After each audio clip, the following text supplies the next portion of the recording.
Good evening, Nadine. Thanks, ladies and gentlemen, for joining us in this prime-time weekend edition of the news on Equinox Television, live from our headquarters in Cameroon's economic capital. Dwelling our top stories in this edition of the news: former minister delegate at the presidency of the Republic of Cameroon in charge of defense and former minister of transport Edgar Lemmebengo spends his second night in the Yaoundé Kondengi maximum security prison. He was remanded into custody by the Yaoundé military court alongside 3 of his former compatriots or his former collaborators yesterday.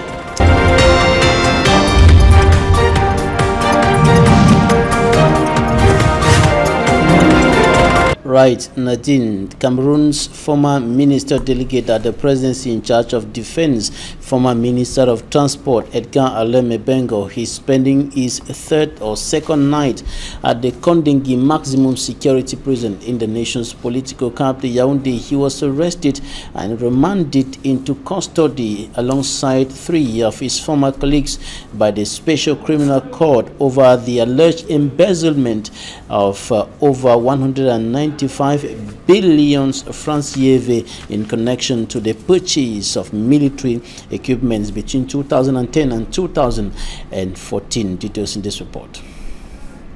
The list of former government officials held in the Kondengi maximum security prison in Cameroon's political capital, Yaoundé, receives a new name. Edgar Lemmebengo, former minister delegate at the presidency in charge of defense, former minister of transport, joined former prime minister Inoni Ephraim and others Friday night. He was remanded into custody by the Attorney General at the Special Criminal Court, Justine Ngunu. The Special Criminal Court began questioning Edgar Lemmebengo and other persons involved in the Mark IV's military equipment purchase embezzlement affair Tuesday. The questioning continued throughout the week till Friday. He goes down for the alleged embezzlement of over 195 billion francs CFA with 3 of his former collaborators: Maxime Lionambange, Treasury Inspector at the Ministry of Finance; Victor Emmanuel Meunier, Deputy General Manager of Société Camerounaise des Banques SCB, and Air Force Lieutenant Colonel Mbutu Ele Ghislain Joel. They are charged for crimes allegedly committed between 2010 and 2014. In the meantime, such operations were conducted at Lemmebengo's residence and one of his enterprises, and some family properties seized. The former government minister's wife, Bernadette Mebengo, will be questioned by the Special Criminal Court after she recovers from the malaise she suffered following the search operations and confiscation of family properties. Authorities in the Anglophone regions of the Republic of Cameroon have continued calling on parents to send their children to school, and of course young people who are in the bushes fighting to restore the independence of the former southern Cameroons to return to the normal life trend as requested by the President of the Republic. The calls came up again during the celebration of the 34th edition of the International Women's Day, notably in Dian in the southwest region of the country, and the senior divisional officer of the Indian division begged the women to carry out their role as women and mothers and encourage their children to leave the bushes and come back to the normal life trend, and also to encourage their husbands to send their children to school. Details in this report by Derek Jato from Boya. These are the best pictures of the 2019 Women's Day celebration in Mundemba, the divisional headquarters of Ndian Division in the southwest region. The crowd that usually fund and generate the euphoria this day is absent. Reports say many women that were supposed to be here are either in the bushes or displaced to other towns and regions by the Anglophone crisis. In Mundemba subdivision, headquarters of Ndian. On his part, Mr. Fowang Lawrence, the senior divisional officer for Ndian Division, while officiating the ceremony at the Mundemba grandstand, saluted the women, the choral groups and other associations who braved the threat to honor their day. Thank the Divisional Delegate of Women Empowerment and Family, leaders of social and cultural groups, as well as the president of all the subcommittees. I also want to thank the women who came out massively. In his address, the Indian Senior Divisional Officer also begged these women to take their responsibilities as mothers and encourage their children to come back to school. The message of drop down weapons and be reintegrated into the society was also echoed by the Indian Commander-in-Chief. Science and technology, a pathway to decent job. This was the team we had in 2011. The Indian women called on the Cameroon government to move from the level of themes year in, year out into action in order for that gender equality to be a reality. In the Northwest Regional Capital, Bamenda calls for the return to normalcy and, of course, the restoration of peace in the Northwest region and Southwest region. Dominated the celebration of the 34th International Day, which took place at the conventional venue ceremonial ground amid tight security, as Stella reports.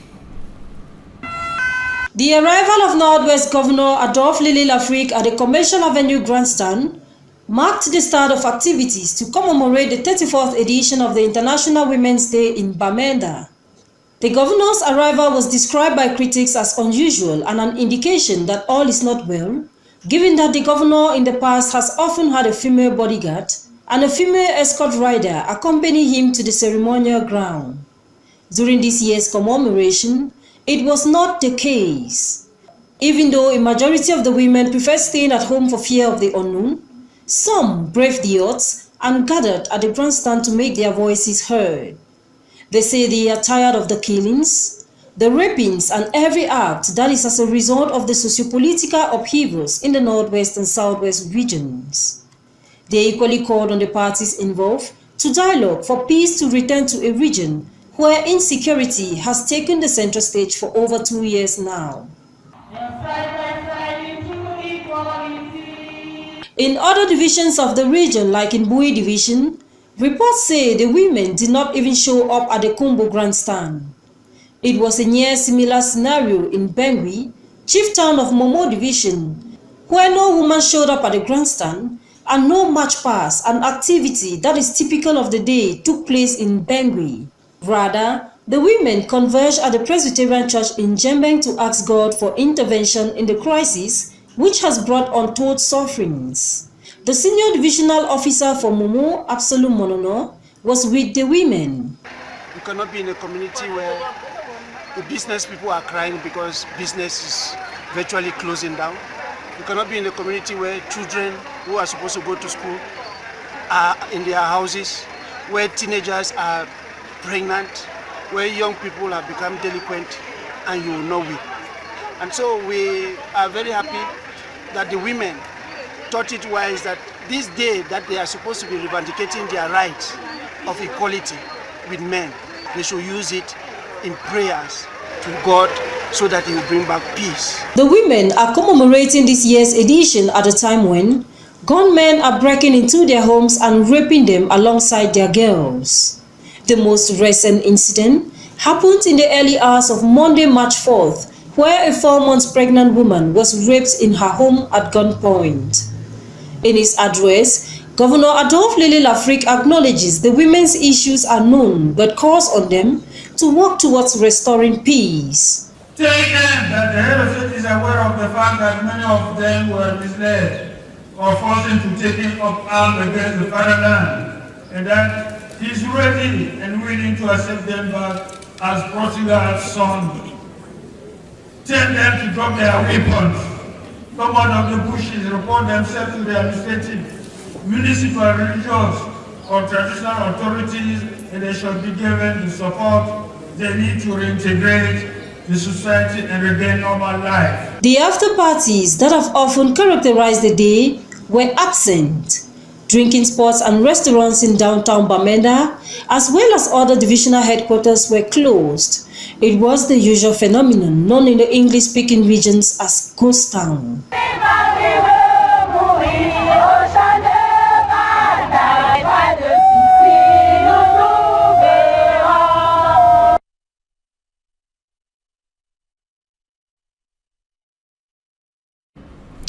In Gaoundéré, in the Adamawa region of the Republic of Cameroon, women called on the Yaoundé administration to provide basic necessities and amenities in the region in order to improve on their living conditions. These are some of the, this is one of the major demands of the women during the celebration of the 2019 International Women's Day. Smanjikan Gebre has more. Recognition of some women whose life has impacted on the ways others behave, men who have lived up to expectation towards women, and the distribution of birth certificates to some children were the key moments that characterized the 34th edition of the International Women's Day celebration in Adamawa region.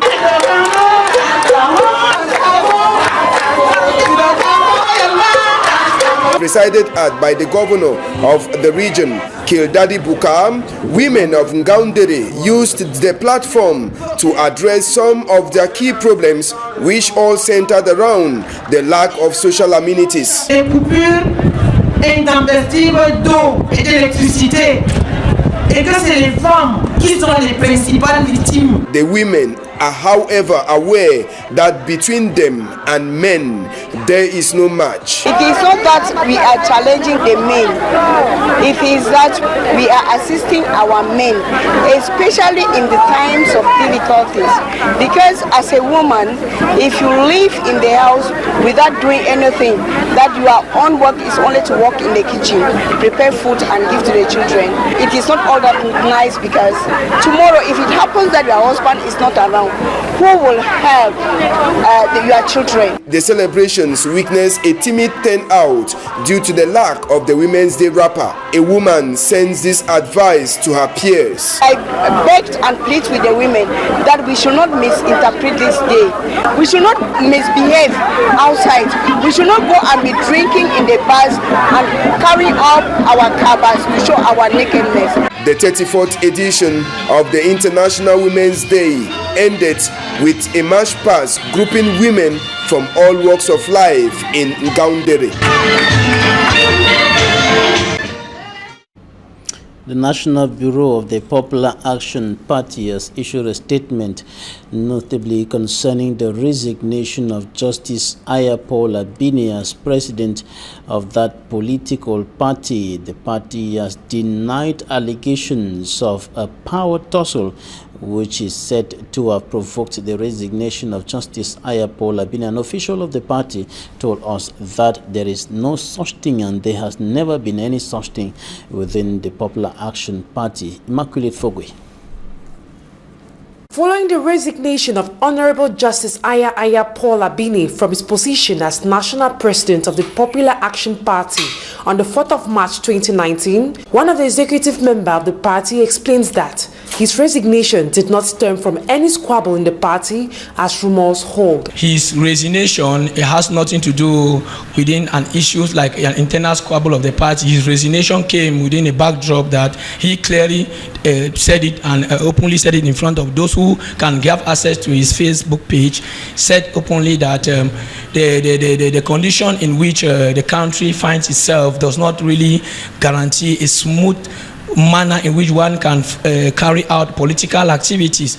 He equally added that Justice Ayapola Bini had earlier announced his resignation within his party circle. Those of us who were very close to him did not really take us as a surprise, because he earlier told us about his resignation and earlier said we should start looking for someone to take over the leadership of the party. So those of us who were very close were already working on that. The former Supreme Court judge steps down as president of the PAP a year after he was arrested and detained, sent on retirement and later released by President Paul Biya.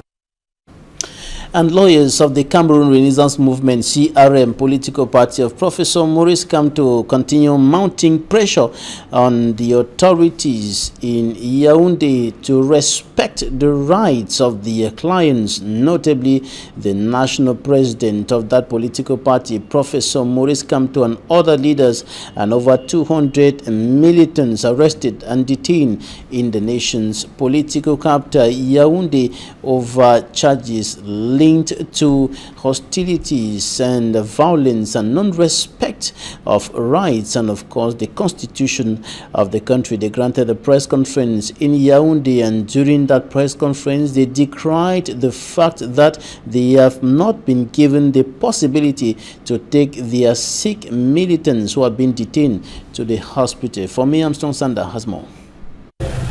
Nous sommes rendus à presque 40 jours. Lawyers of the Cameroon Renaissance Movement's political party say it is almost 40 days after the 26th February 2019 protest march of the party, where 203 party supporters and sympathizers were arrested between February 26 and February 28. According to Barrister Sylvain Soap, 37 out of 203 persons are facing flagrant charges at the Yaoundé Court of First Instance, and a ruling is expected on Monday, 11th of March 2019. 152 of them are being charged at the military court, among which is hostility against fatherland, which has a death penalty. The lawyers further stated that 130 of those tried at the military court are in prisons in Yaoundé, whereas none of them was issued a warrant of arrest. The CRM party lawyers say they introduced 146 files of habeas corpus, and 7 were rejected on Thursday, March the 7th, while 126 are still under examination by the military court. Nous avions saisi les autorités. On the condition of detainees, the CRM party said their repeated demands to treat sick of their militants who were arrested did not receive a favorable and timely response, and some 24 sick cases developed among militants and sympathizers who are currently being detained in Yaoundé. Barrister Hippolyte Meli revealed that several supporters have been refused food by the prison administrators since February. Des maladies se sont révélées et nous avons recensé 20. Le rapport de la police judiciaire. The party also refused reports that Barrister Michelle Ndoki was trying to escape Cameroon when she got arrested in Idina West Coast Subdivision, Southwest region of Cameroon, stating that Michelle Ndoki presented herself at an official checkpoint in Idina. The party described her arrest as kidnapping. On doit se cagouler. Mais c'est ça qu'on appelle le kidnapping. For me, Armstrong Sander, ending this edition of the 8 p.m. bilingual primetime newscast on Equinox Television. Thanks, ladies and gentlemen, for staying with us to have a nice time in the company of our programs. Good night. Good night. Good night, Babila Jonathan. Fin de ce journal, mesdames et messieurs. Merci pour votre aimable attention.